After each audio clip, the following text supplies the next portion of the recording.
I get tired sometimes of the parables that the Gospel of Matthew particularly has in it that finish with the weeping and gnashing of teeth. Because of my close reading of the Gospel of Matthew, I don't think the writer of that book thought people were going to wind up in a hell, or at least that hardly anybody would.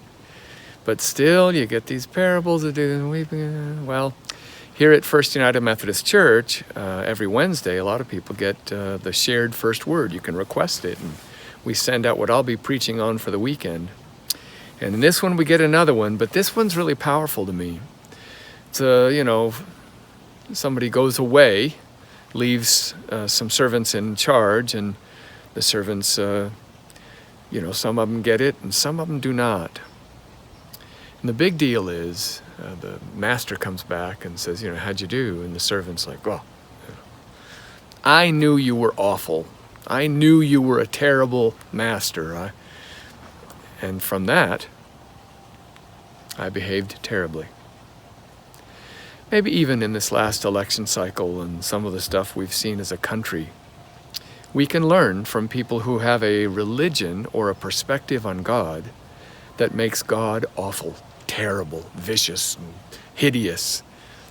And then we wonder why those people act out the image that they have in their heads. So when we look at this passage from Matthew 25, and the master goes away and comes back, I hope this brews in you. What picture of God do you let yourself have? How do you see God? And if that's a healthy space, you'll probably do great things. And if God is some kind of terrible ogre in your mind, it can lead you to be a terrible ogre.